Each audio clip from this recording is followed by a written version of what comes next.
Okay. Problem with those is remember which. So I don't review them like.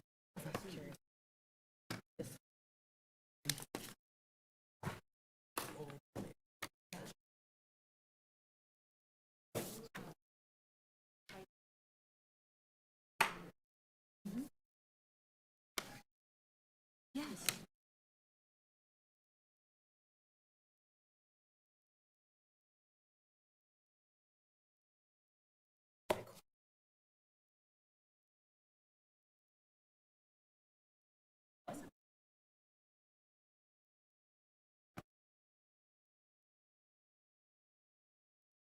Everybody ready? Yeah. All right.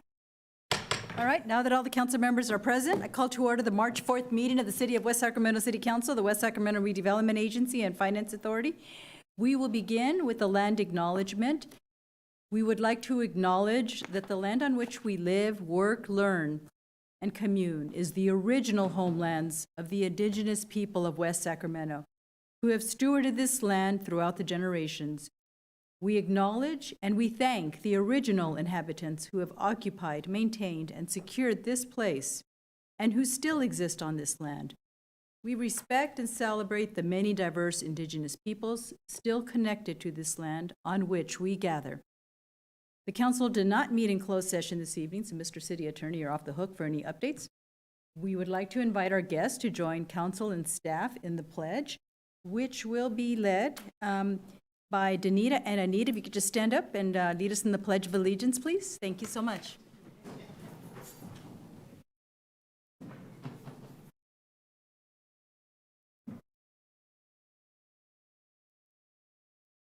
Allegiance to the flag of the United States of America and to the republic for which it stands, one nation, under God, indivisible, with liberty and justice.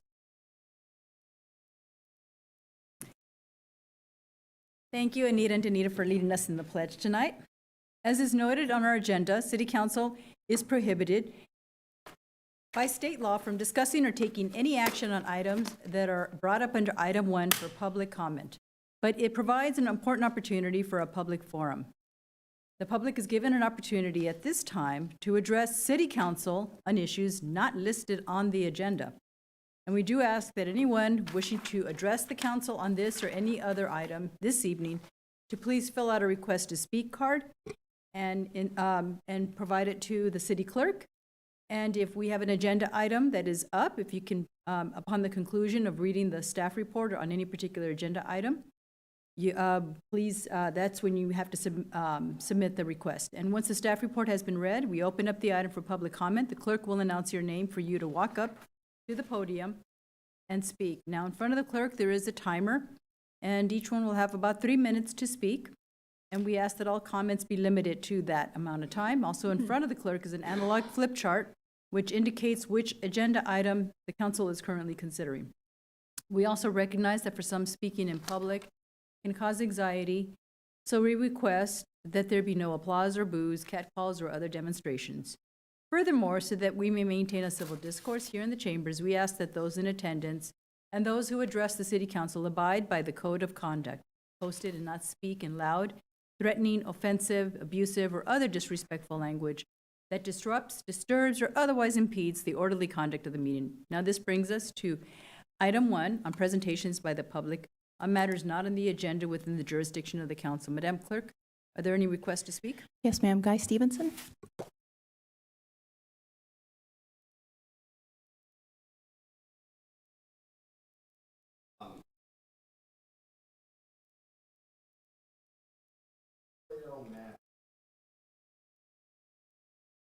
Oh, can you turn on your mic? There we go. Thank you. But there's an issue. An issue is with these food vendors. I know that you people don't, because most Democrats don't care. But the food vendors out here, these restaurants are complaining about them being out there, and I have a problem with it. So I told people to call environmental health and blow up their phone and let them know. And then they'll send it over here, and I guess old Josh Hurley will go out and address it. If he doesn't, then I'm going to file a formal complaint against the state, because it's his job to go around and make sure these people are licensed, and they're also have, you know, the health department, you know, they have to do that. And I come in here and I try to have a dialogue with you people, but I really, honestly, I don't think you people listen to people. I think you listen to yourselves. And I don't think you believe, you know, if it isn't you, right, then you're not going to listen to me. It's your own agenda, whatever suits your need. But the public, and I'm going to remember this when people are going up to re-election, I'm going to blast them on YouTube. And I'm going to say, these people promise this and they don't deliver. You know what I mean? There's a lot of things that don't make any sense to me. I just had a conversation with that attorney about why you bought the Pheasant Club for $3.2 million and sold it for $1 million. That's $2 million of tax money that you people wasted. That sounds to me like fraud with a big F. You know what I mean? You know, I know that you guys hold the purse and the money. You're the ones that approve it. But that building is still vacant. There ain't nothing going on over there. And then, you know, I know how the game goes with these contractors with the city. I'm very apparent. And yes, it does aggravate me because people get sick from food poisoning. I've been addressing this and you people don't care. I really don't believe you do. And so I told the people in my group to blow up environmental health, which in return will send a letter to Josh Harley over here. May make him mad, but I don't care. That's what his job is for, is to make sure these people are compliant, they have a license, the health department checks out their food. I've seen people over with no gloves on, and they got buckets of water, and they dip these things in there, and then they cook chicken with beef. You don't do that. That's stupid, and it's also dangerous. So if you guys ain't gonna do nothing about it, that's fine. But I'm going to file a complaint with the state. We'll just take it that avenue. But anyway, have a good night. Oh, one last thing real quick. Oh. Pray for the military in the Middle East. Of course. Thank you so much. We have no additional requests to speak on this item. Thank you, Madam Clerk.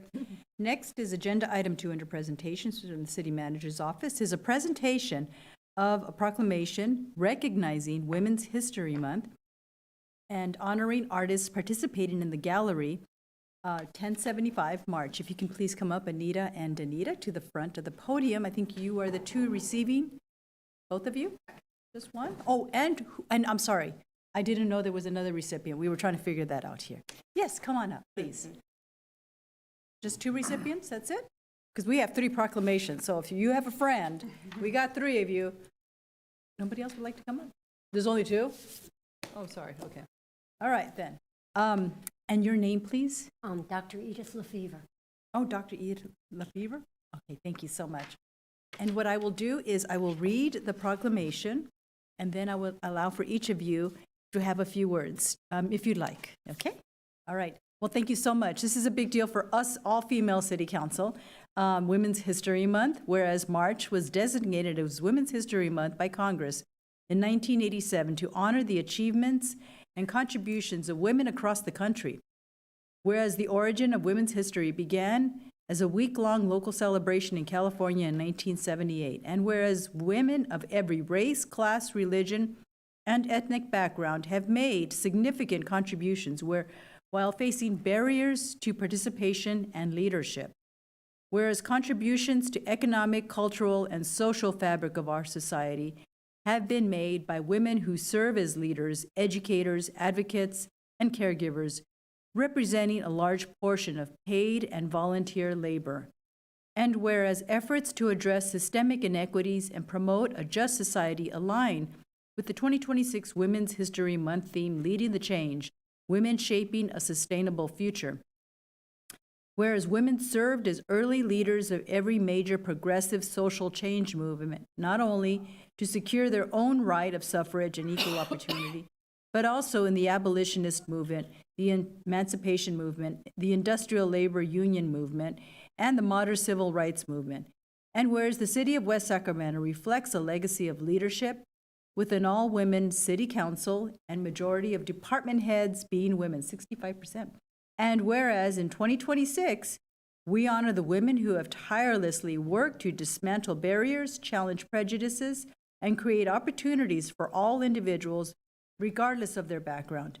And whereas we celebrate the contributions of West Sacramento women who are leaders in our community and contribute immensely to the rich and vibrant city that we enjoy.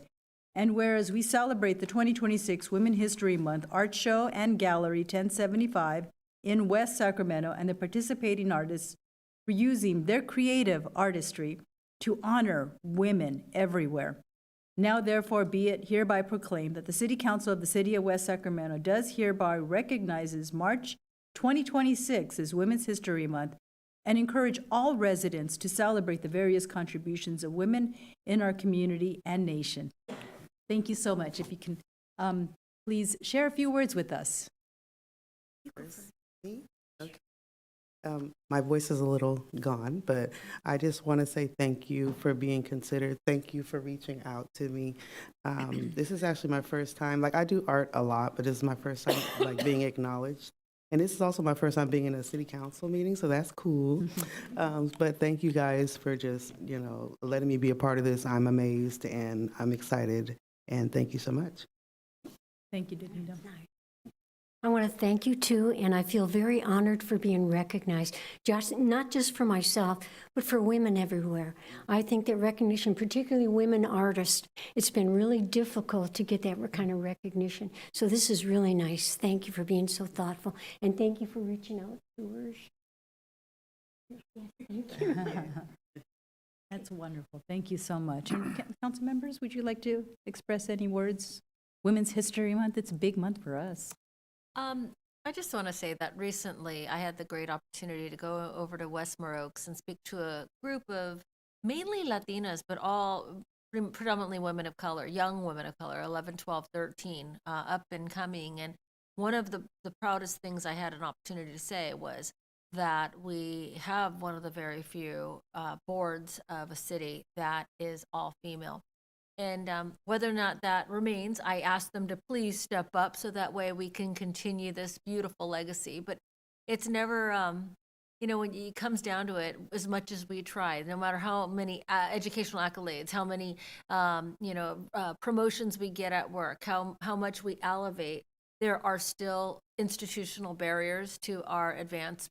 And it comes down to, like, when you think about, well, if you retire, but you have, thousands of hours of sick leave that would belong to a man who gets to cash it out, as opposed to a woman who has to have multiple children and have to use a sick leave. I mean, these are just things that biologically go with the flow, unfortunately. But I am very proud of being part of this council for the last almost 10 years and for seeing a lot of the progress we've made, not only on the dais, but off the dais. And when we talk about 2/3 of the women in the leadership in our city, the department heads being women, that makes me proud to serve in this type of city. I think that the sky's the limit with West Sacramento, and I like what I see tonight. Thank you so much for being here tonight to receive the proclamation. Thank you. I'll go next. So one of the things that I really appreciate about our council and our proclamations, and sometimes I think it can seem like, oh, well, you're being acknowledged for that month, and how much is that really, uplifting? And for me, I would say, particularly during this time in the United States, that pausing to recognize women with everything that we are seeing as far as policies changing that are impacting women and our bodies and our autonomy and our independence, that these moments and our faces and our voices at the table, at the dais, being recognized is even more important than probably it has been for generations. That we are speaking up, that we are recognizing the work that women do for this country and for our families. And so I want to say thank you so much for being that face, for being that voice. Thank you to my council, my colleagues, for having the courage to continue to do these things and to recognize the work of women. It is just so important. So thank you. You just turned off your mic. Thank you both for being here tonight. It's as we were starting to have this conversation. It immediately took me back to when I was at UC Davis, and it was one of my classes where we were, a big auditorium style, like out in the halls, and we did this exercise where we would all stand on one side of and I'm gonna completely butcher this, but stick with me. Everybody in the class stood on one side of the sidewalk. And then the professor asked us to step across, and when you were called out for certain things, if you'd been homeless, if you were a person of color, and a bunch of socioeconomic and different statuses that, typically minority statuses, but that did not make you equal. And towards the end, she said, if you're a woman, step across. And in that moment, I felt immense pride for this space that I could step into and look across and see the women that were standing next to me.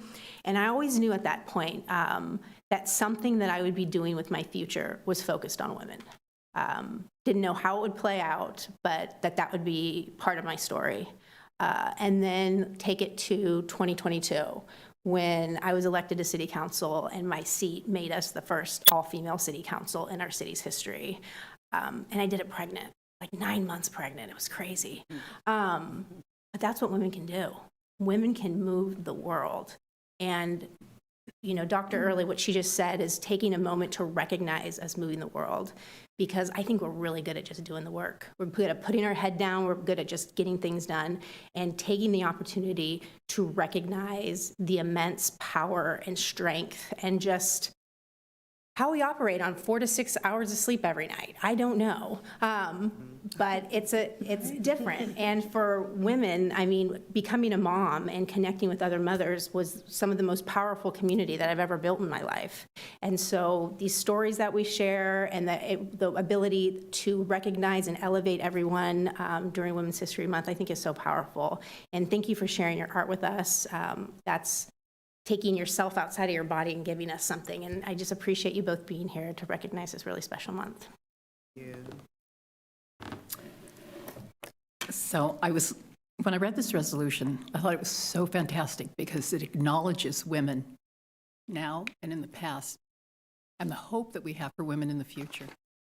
I was very fortunate when I was on school board. We had I believe it was the first all-female school board. I was serving with 5 other members. And many years later, they once again have an all-female board. So it's really, I've heard a lot of people saying West Sacramento is run by women, not just our city council, but our school board as well. And we do have this fantastic staff. And I'm very grateful that we have had the hires. And it's not just hires for secretaries. These are people who are managers and who are leaders in their fields. It's fantastic. It's not to say that secretaries don't do a fantastic job, but it's really great to see this elevation of women. So thank you so much for everything that you do. Thank you, council members. It is an honor to be, the first female elected mayor here of West Sacramento. And when I looked at the voting power, it is female.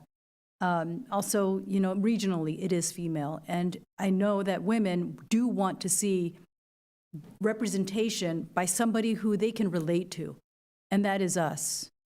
And that is what we've done. We've made some significant changes here in the city as a result of who we are and how we view things a little differently.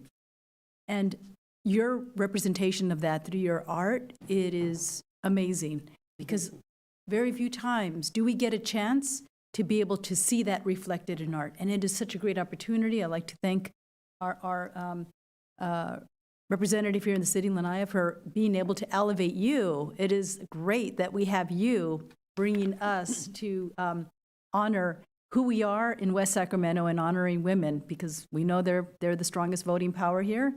And it is, because of who we are and what we've accomplished here, some of the history we've made in California, actually, on an international level, that I was invited to speak at the United Nations next week. And it is that momentum that people see what we're doing, and just being able to take what you're doing, on an international level. It is just a great experience. And so thank you so much for what, keep up the great work that you're doing. And with that, we're going to go down and take a photo.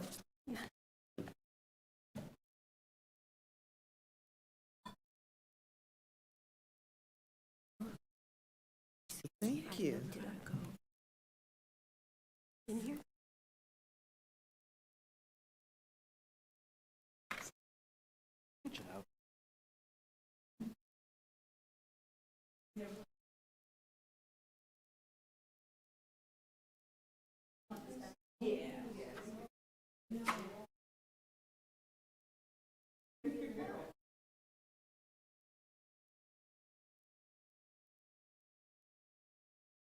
Right, ready? Okay. All right, 1, 2, 3. I'm gonna do one more. All right, 1, 2, 3. Beautiful, thank you.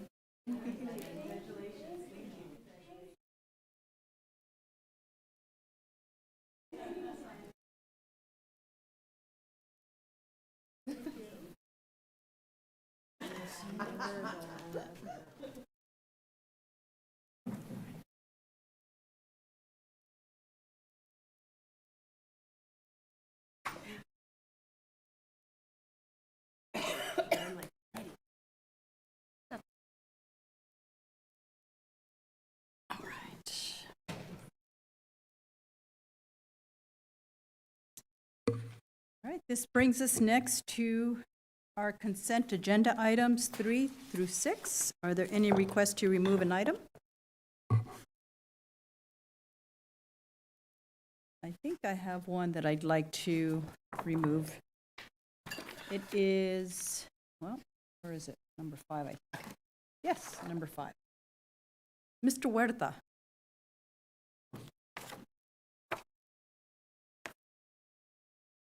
And I'm bringing this mainly for commentary, but also if you have any comments you'd like to bring to our attention. To be able to have an opportunity to fund an affordable housing unit is significant here in West Sacramento. And this is, I think a great achievement. I want to say thank you for being creative and being able to have West Sacramento's involvement in something that's important for all of us. And if you wanted to share a few words a little bit about affordable housing and what we're doing, please do. Thank you. Thank you for the opportunity, and good evening to everyone. No, yeah, I think this is a great opportunity, especially because we all know that there's a significant need for affordable housing, not just in West Sacramento, but in the state and in the nation. This project was approved back in 2024. It received its conditional use permit, and the design was approved. They have been unsuccessful for applying for their low-income housing tax credits, despite the fact that the location of the site is great, the fact that it's a great project. So we're hoping that this assistance that the city will be providing will be what will take them over that finish line. The developer is very hopeful and is very positive that with this additional commitment of funds by the city, we'll take them over that finish line. This would be the first affordable housing project in several years in Southport. The last one that was built was Savannah, which was, I believe, in the early 2000s. So there's a significant need for affordable housing again, especially in Southport. So we're really glad that the council is considering this and really hopeful that this project will be moving forward. It'll add an additional 152 units of affordable housing, much needed affordable housing to our residents and to the community. Great, thank you so much. Appreciate it. All right, with that, I'll accept a motion to approve items 3 through 6. I'll move. Second. Oh, Madam Clerk, are there any requests to speak before I wrap it up? We have no requests to speak on any of the consent agenda items. All right, thank you.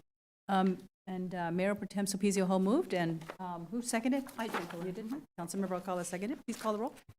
Councilmember Alcala? Aye. Councilmember Early? Aye. Councilmember Orozco? Yes. Mayor Pro Tem Sulpicio Hall? Aye. Mayor Guerrero? Aye. All right, now we move to item 7 under Economic Development and Housing, and it is a presentation to consider goals for a 5-year consolidated plan and to announce the availability of the 2026 Community Development Block Grant Funding. And Mr. Isaiah Alford will be doing a presentation.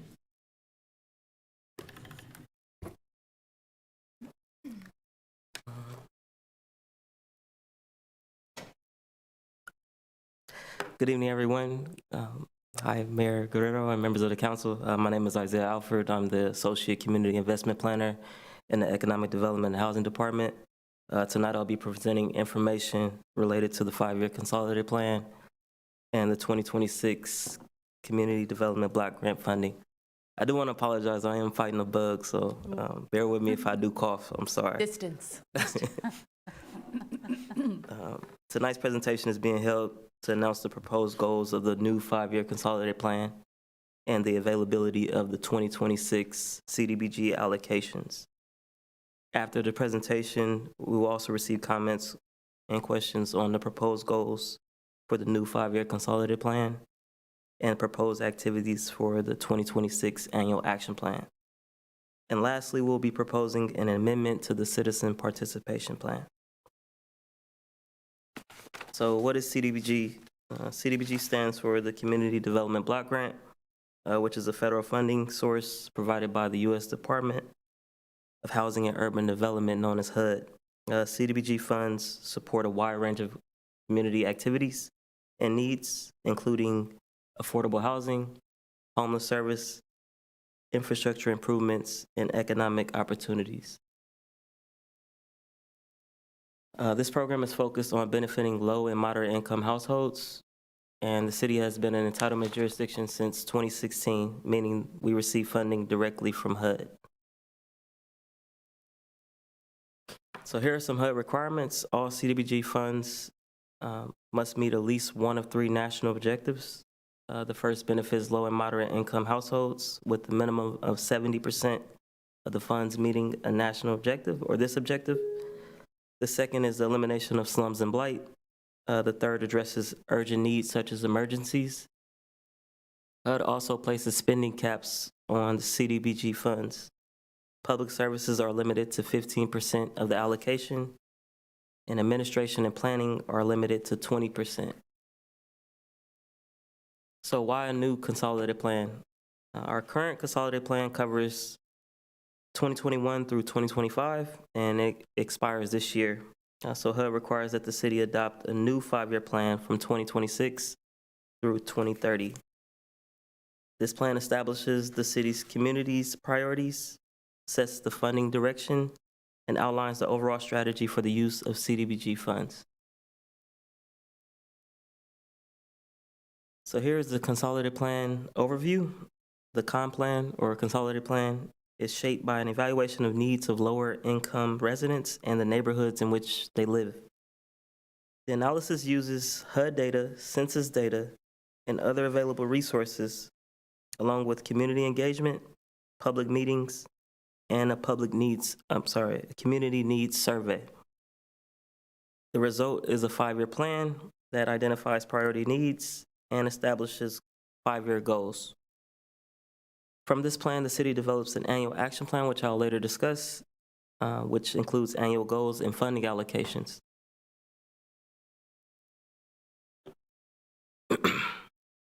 This slide summarizes the public input we gathered from the 5-year consolidated plan. Residents, service providers, and community stakeholders told us their top concerns was homelessness, lack of affordable housing, housing stability, and access to supportive services. We combined those survey results with HUD and census data, local planning data, and point-in-time count information.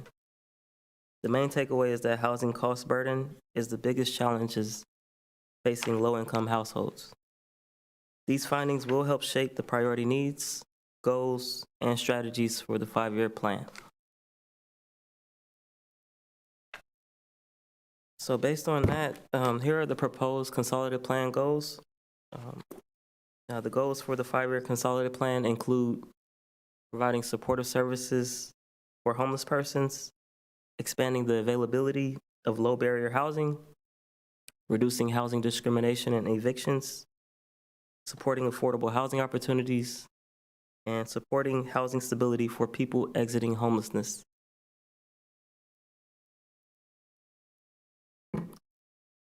And here's the annual action plan. It's a yearly required plan that describes how CDBG funds will be used to meet community needs.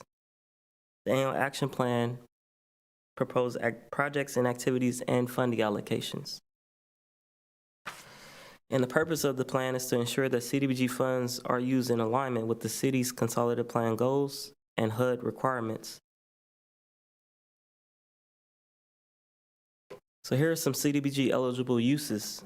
CDBG funds may be used for eligible activities that serve low and moderate income persons, including public services, which are limited to 15%, public facilities, public infrastructure and improvements, economic development, and affordable housing.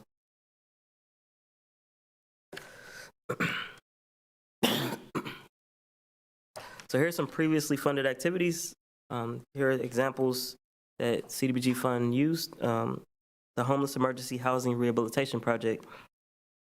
Funds were used to support the rehab needs at the former Pickwick and Elta Home motels, to provide interim housing for persons experiencing homelessness. The North Riverwalk Trail Extension Project.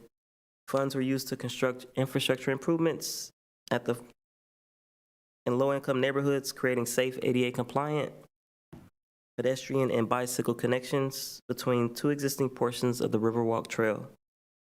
The Washington and Broderick Lighting and Safety Project. Funds were used to improve pedestrian safety and driver visibility through Washington and Broderick neighborhoods by replacing and updating street traffic signals, benefiting low-income residents in Census Tract 101.01. And this census tract was identified as a low-income neighborhood. Fair housing services were funded with CDBG funds every year of our current consolidated plan and our previous consolidated plan, which included supporting fair housing services, including discrimination compliant assistance and community education, and homeless supportive services. Funds were used to support case management services at the emergency housing sites. These projects illustrate how CDBG funds support a variety of community needs. So how are activities selected? When selecting activities, the city considers several factors. Activities must serve residents in low-income neighborhoods, be ready to move forward within the program year, and leverage other funding sources when possible. So here's the 2026 anticipated CDBG funding. We have yet to receive our award letter, but we anticipate receiving an amount close to last year's amount of $546,333. And we anticipate receiving an estimated program income of $30,000. This results total in $576,333 for the 2026 program year. These are estimates, and when we receive the grant award, we will adjust accordingly.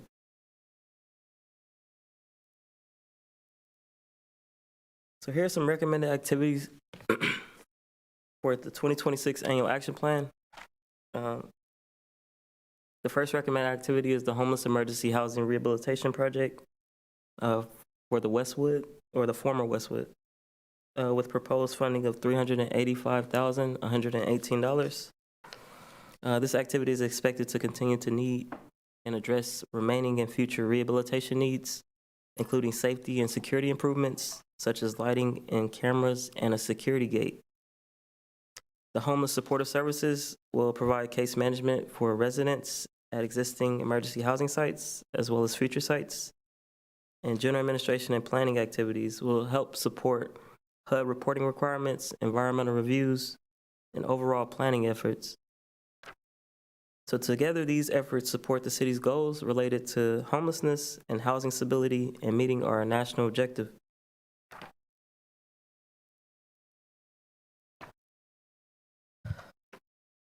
So here's a proposed amendment to the Citizen Participation Plan.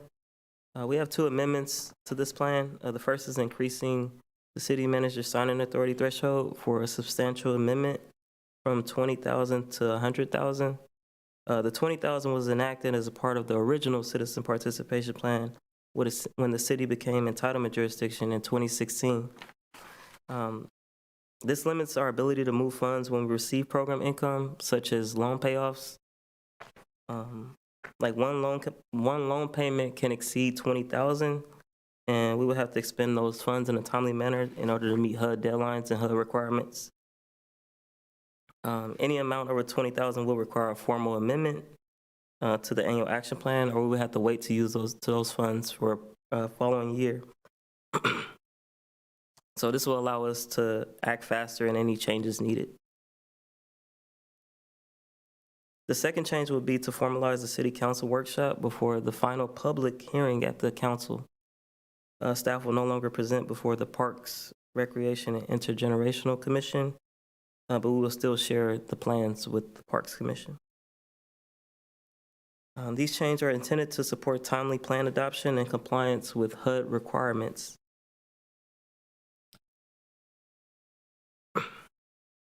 So this slide summarizes the timeline for the next steps of the 5-year consolidated plan and the 2026 annual action plan. The first step was presenting before the EDH Commission, and then presenting before the Parks, Recreation, and Intergenerational Commission in February. And then today is the workshop, and we plan on submitting a public comment period, 30-day public comment period, this Friday for 30 days, and then returning to City Council for a public hearing for the adoption of the annual action plan and consolidated plan. And then if we do receive your approval, we will submit all the plans to HUD by May 15th. So this concludes my presentation. I'm open for questions and comments. Any questions among council members? Open it up. Public comment, Madam Clerk. Are there any requests to speak? Yes, Robin Davis. All right, Ms. Davis?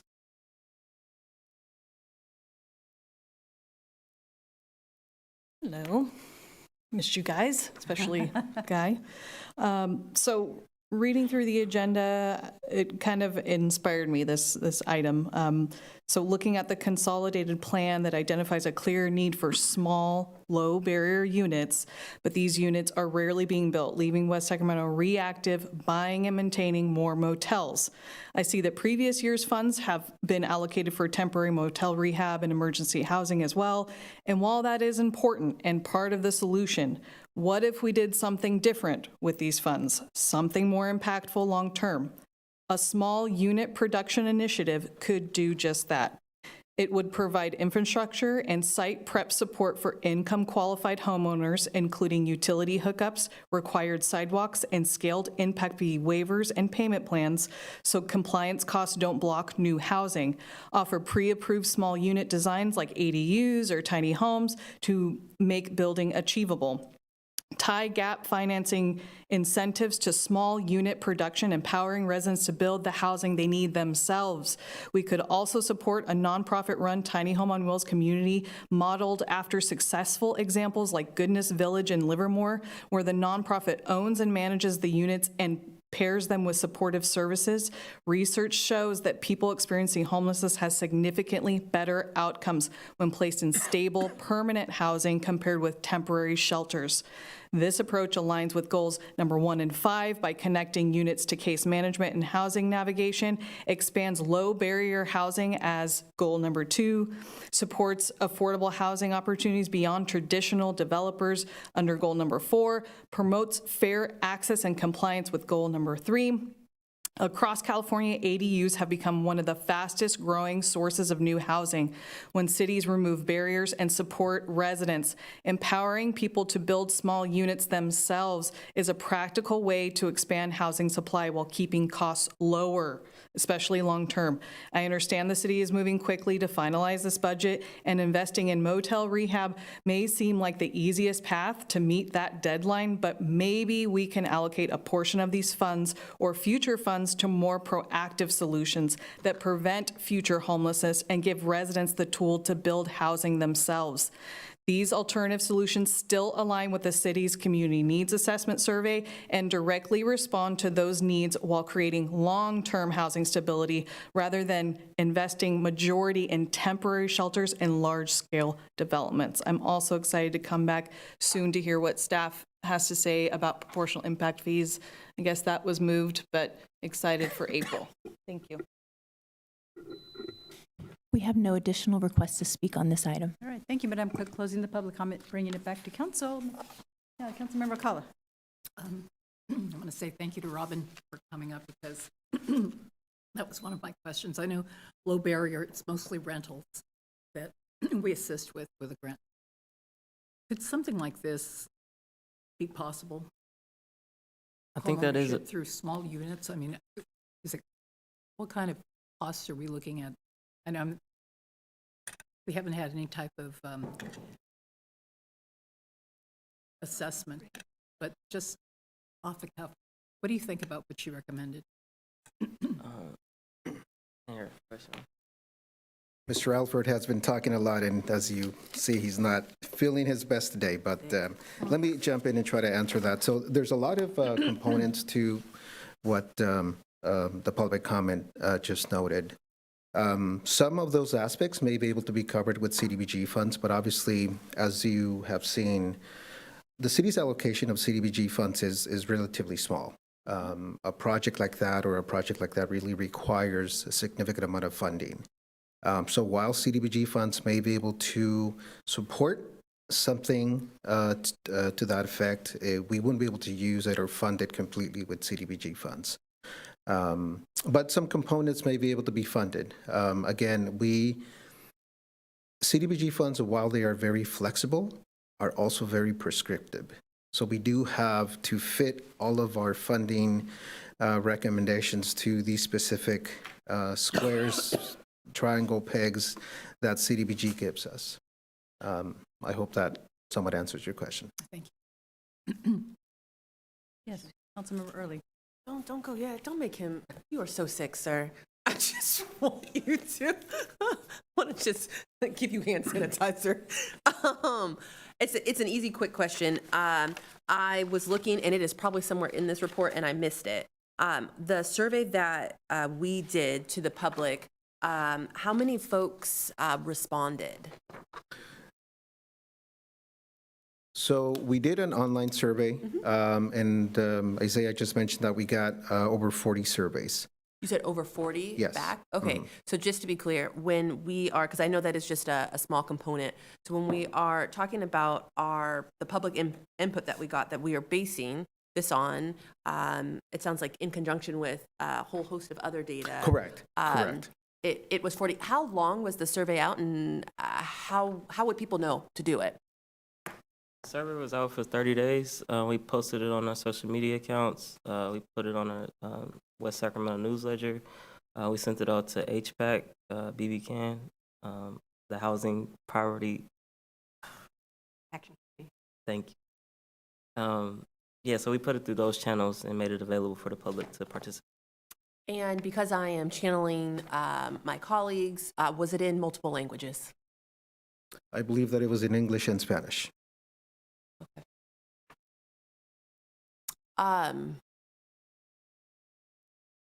I'm going to provide feedback on this. So I think that for our city size, 40 responses is probably not the greatest response rate that we would want to base something like this on. And I would also suggest, based on our population, English, Spanish, and probably Russian, and potentially Farsi or something along those lines would be sort of in the future what I would provide feedback on. Is there a world in which we could open that survey back up? It's just 40 is not a lot. I know this is a draft. Correct. And so, as you mentioned earlier, the surveys was just one of the components that was used to get that public input. Our consultant also had multiple meetings with stakeholders, with our HPAC, with BBCAN, and other service providers to get that input. So as you know, just want to make sure that people understand that as well. Isaiah just mentioned that we will have a 30-day public comment period that will be starting in the next week or two. So the public will continue to have an opportunity to make additional comments on not just the 5-year con plan, but also the proposed allocations of our annual action plan for 2026. So yes, they can still provide comments. Isaiah will be back in April for recommendations on the final approval of the 5-year con plan and the annual action plan. So we will continue to receive public input up until then. Right, thank you. So you made me think of something, Dr. Early. I think it'd be fascinating if you reached out to another city similar to our size and that was going through the same process to see what kind of survey responses they got as well. Because it'd be interesting to know is for this subject matter, 40 does seem low, but for this very specific piece of information, I mean, this isn't like a public art piece that people are being very specific on. But people care about housing. Absolutely. But it'd And be homelessness. interesting to know if our numbers, where they kind of rank with other cities, and if we are significantly lower, ways that we could increase engagement. Of course, the first thing I think of is let's send text messages to everybody, which I don't think anybody would love. And I know there's a cost associated with that. But, you know, how do you get the word out to people? And then you ask questions about the survey, the data expert over here, is it too long? All those kind of things. But I think you bring up a great point. 40 is a low number in the survey itself. But I do appreciate all the additional feedback the consultant receives from the individual meetings they have as well. So just wanted to throw that out there. Thank you. So, very informative document, by the way, something I've been really hoping to read more about, you know, as far as our gaps and where they are, and I appreciate that you included foster children. I know it's been there before, but, you know, I think you are just bringing it a little more in some modifications. And the partnership with the school district and, you know, seeing where the gaps are among children being served that are homeless. I'm not sure if a tiny home would meet everybody's needs. I think housing that we are funding, like affordable housing near the transit areas, makes a little more sense, or near where supportive services can be found, makes a little more sense for people, and that's why the motels make a lot of sense to us. And the conversion of that, I think, is the cost of that is lower for the number of people that could benefit. And it is pretty accessible to where the people are already residing at this point. And so they're familiar with that area. You know, but if you see that it's helpful to do a cost analysis, you know, one pager, back of the envelope, just for, you know, because the question's been asked, the comment will continue to surface. It might be helpful. I mean, it doesn't hurt to say, well, this is the cost, and this is, you get 5 houses out of it compared to the demand that we have over, you know, 100 to 200 people. And you're going to have X amount of dollars for CDBG, where, you know, we're, like you saw, the affordable housing person is struggling to find financing for their project, and it's going to take care of 150 people. That's pretty significant. I think that's a big dent. To meet the gap that we have. So I appreciate and look forward to learning more. I was looking a little more on, you know, those that I see or hear from out in the community, the immigrant population. We do have a large immigrant population who are constantly looking for housing. Do we track that?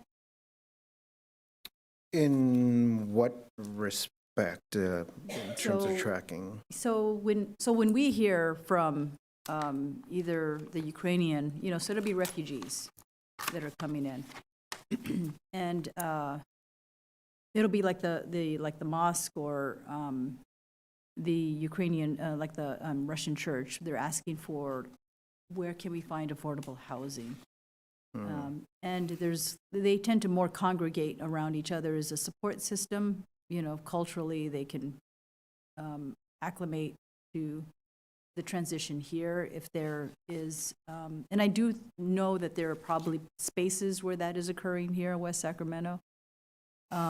So as far as affordable housing, we know there's a demand, right? Correct, yeah. I mean, we really don't track, at least in the housing department division, we don't track where those communities are, but we do get calls quite often about availability of affordable housing, apartments, single-family homes, et cetera. And we provide as much information as possible to, the various organizations that work with the immigrant populations. But specifically, we don't track, per se, where they are, what the need is specifically for that community, no. Okay. And then along the line of Councilmember Early's comment, I think sometimes it could be hard to connect with people that would provide informative. I saw Mosaic was one of the outreach groups here, Power YOLO. Sometimes, people like in Power YOLO would need just a very dedicated site. That's what they would recommend, a dedicated, secure site for people. But if there's any other creative ways that other cities have found productive or effective to address those unique populations, that would be helpful to know. But if to do more outreach, do you have any suggestions of additional resources you would need?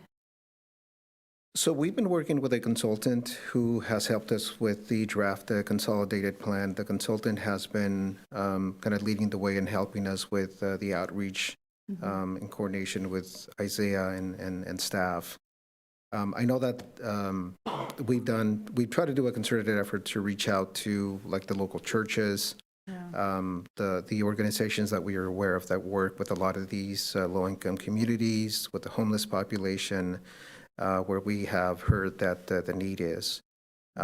We can continue to look into other sources. I know that we've also, I believe, reached out to the Hispanic Chamber of Commerce to do some outreach to them.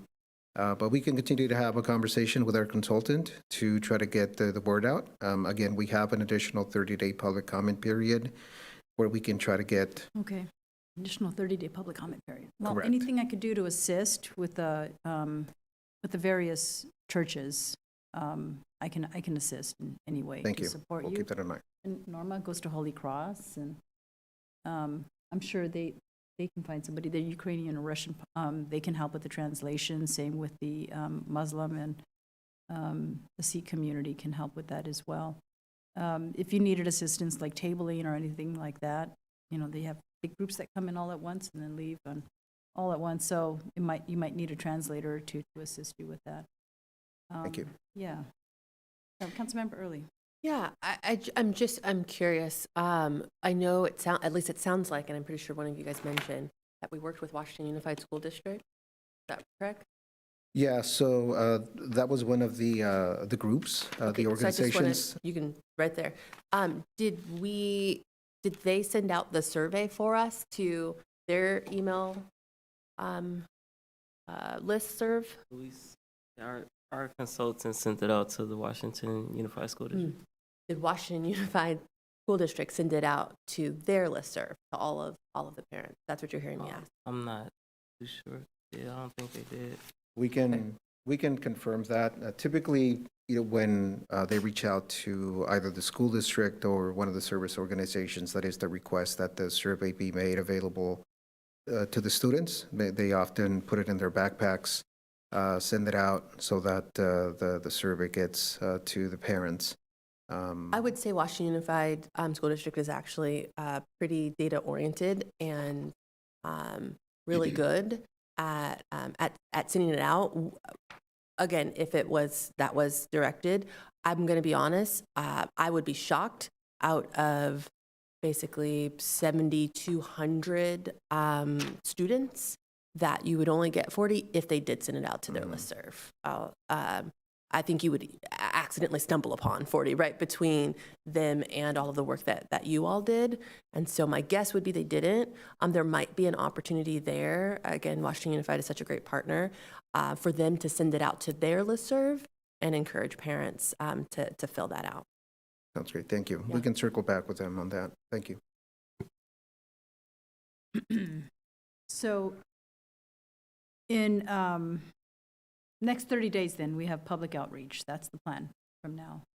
Correct. So there will be a 30-day public comment period, a formal 30-day public comment period that will be starting soon. The reality is that we will take comments up to when we come back to the council for formal approval.